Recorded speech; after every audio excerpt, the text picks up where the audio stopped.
നമസ്കാരം. പൊതു തിരഞ്ഞെടുപ്പിൽ കാശ്മീർ ജനത കൂട്ടത്തോടെ വോട്ട് ചെയ്യാൻ മുന്നോട്ട് വന്നിരുന്നതാണ്. പതിറ്റാണ്ടുകൾക്ക് ശേഷം കാശ്മീരിൽ പോളിംഗ് 58% ഉയർന്നത് സ്ഥിതിഗതികൾ സാധാരണ നിലയിലാവുന്നതിന്റെ സൂചനകളായിരുന്നു. വൈകാതെ നടക്കാനിരിക്കുന്ന നിയമസഭാ തിരഞ്ഞെടുപ്പിൽ നിന്ന് വോട്ടർമാരെ അകറ്റുക എന്ന ലക്ഷ്യത്തോടെ ഭീകരന്മാർ വീണ്ടും പ്രശ്നങ്ങൾ സൃഷ്ടിക്കുകയാണ്. കാശ്മീരിന്റെ പ്രത്യേക അവകാശങ്ങൾ റദ്ദാക്കിയ ഭരണഘടനാ ഭേദഗതിക്ക് ശേഷം നടക്കുന്ന ആദ്യത്തെ നിയമസഭാ തിരഞ്ഞെടുപ്പിന് ഒരുക്കങ്ങൾ നടന്നുകൊണ്ടിരിക്കുകയാണ്. ഈ സമയം ഭീകര ഗ്രൂപ്പുകൾ വീണ്ടും തലപൊക്കാൻ തുടങ്ങിയിരിക്കുന്നത് ആപൽ സൂചന തന്നെയാണ്.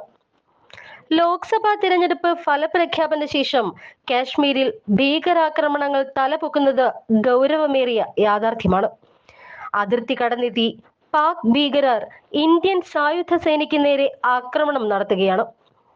സാധാരണ നിലയിലേക്ക് മടങ്ങിക്കൊണ്ടിരിക്കുന്ന ജമ്മു കാശ്മീരിന് ഇത് വീണ്ടും സുരക്ഷാ ഭീഷണി ഉയർത്തുന്നതാണ്. തിങ്കളാഴ്ച ജമ്മുവിലെ കത്വ ജില്ലയിലെ മച്ചേദിയിൽ സേനാ വ്യൂഹത്തിന് നേരെ നടന്ന ഒളിയാക്രമണത്തിൽ 4 സൈനികരും ഒരു CRPF ഉൾപ്പെടെ 5 സേനാംഗങ്ങളാണ് വീരമൃത്യു വരിച്ചത്. 2 ദിവസത്തിനിടെ 2 തവണയാണ് ഭീകരാക്രമണം ഉണ്ടാകുന്നത്.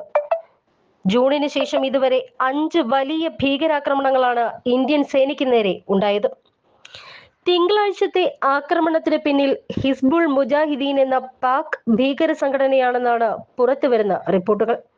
ഹിസ്ബുൾ കമാൻഡറായിരുന്ന ബുർഹാൻ വാനി 8 വർഷം മുൻപ് ഏറ്റുമുട്ടലിൽ കൊല്ലപ്പെട്ടതിന്റെ വാർഷിക ദിനത്തിൽ കൂടിയായിരുന്നു ആക്രമണം എന്നതും എടുത്തു പറയണം. ജമ്മു കാശ്മീരിന്റെ പ്രത്യേക പദവിയും അധികാരങ്ങളും 2ാം മോദി സർക്കാർ എടുത്തു കളഞ്ഞതിനെതിരെ വലിയ പ്രക്ഷോഭമൊന്നും ഉണ്ടായില്ല. പ്രത്യേക പദവിയും അതുവഴി ലഭിച്ചിരുന്ന അമിത സമ്പത്തും ഇഷ്ടം പോലെ അനുഭവിച്ചുകൊണ്ടിരുന്ന ഭരണാധികാരികൾ മാത്രമാണ് ഇപ്പോഴും കേന്ദ്ര നടപടിയെ വിമർശിച്ച് രംഗത്തുള്ളത്. വികസനം പാടെ നിലച്ച കാശ്മീരിനെ വീണ്ടെടുക്കാനുള്ള യത്നത്തിൽ സാധാരണ ജനങ്ങൾ താല്പര്യം കാണിച്ചു തുടങ്ങുമ്പോഴാണ് ഇങ്ങനെ ഉണ്ടാവുക. വരാനിരിക്കുന്ന നിയമസഭാ തിരഞ്ഞെടുപ്പ് കാശ്മീർ ജനതയ്ക്ക് സ്വന്തം കൂർ എങ്ങോട്ടാണ് എന്ന് തെളിയിക്കാനുള്ളതാണ്. അതുകൊണ്ട് തന്നെ ഈ വിധ്വംസക ശക്തികളെ നിർദാക്ഷിണ്യം നേരിടുക മാത്രമാണ് ഇതിനുള്ള പോംവഴി. ഭീകരർക്കെതിരെയായ നടപടികളിൽ ഭരണകൂടത്തിന് പൂർണ്ണ പിന്തുണ നൽകാനായി രാഷ്ട്രീയം വെടിഞ്ഞൊറ്റക്കെട്ടായി മുന്നോട്ട് വരികയാണ് രാജ്യം ചെയ്യേണ്ടത്.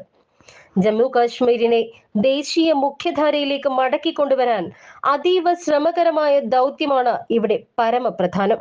അതിർത്തി വഴി നുഴഞ്ഞു കയറിയെത്തുന്ന സായുധരായ പാക് ഭീകരർക്ക് പ്രാദേശിക തലത്തിൽ സഹായം ലഭിക്കുന്നുണ്ട്.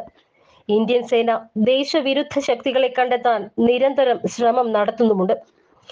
മലകളും കുന്നുകളും നിറഞ്ഞ കാശ്മീരിൽ ഇക്കാര്യം പറഞ്ഞ് പതിവ് പോലെ തന്നെ കേന്ദ്ര സർക്കാരിനെ വിമർശിക്കാനാണ് പ്രതിപക്ഷ പാർട്ടികൾ ശ്രമിക്കുന്നത്. ജമ്മു കാശ്മീരിന്റെ സുരക്ഷിതത്വത്തിന് മോദി സർക്കാർ വലിയ വിനയായി മാറിയിരിക്കുകയാണെന്നാണ് കോൺഗ്രസ് അധ്യക്ഷൻ മല്ലികാർജുൻ ഖാർഗെ നടത്തിയ വിമർശനം. കാശ്മീർ സ്ഥിതിഗതികൾ നന്നായി അറിയാവുന്ന ഒരു നേതാവിൽ നിന്നുണ്ടാകാൻ പാടില്ലാത്ത വിമർശനമാണിത്. പതിറ്റാണ്ടുകൾ കേന്ദ്രത്തിൽ കോൺഗ്രസ് അധികാരത്തിലിരുന്നപ്പോൾ ജമ്മു കാശ്മീർ എങ്ങനെയായിരുന്നു എന്ന കാര്യമെങ്കിലും മല്ലികാർജുൻ ഖാർഗെ ഓർക്കാൻ മറന്നു പോവുകയായിരുന്നു.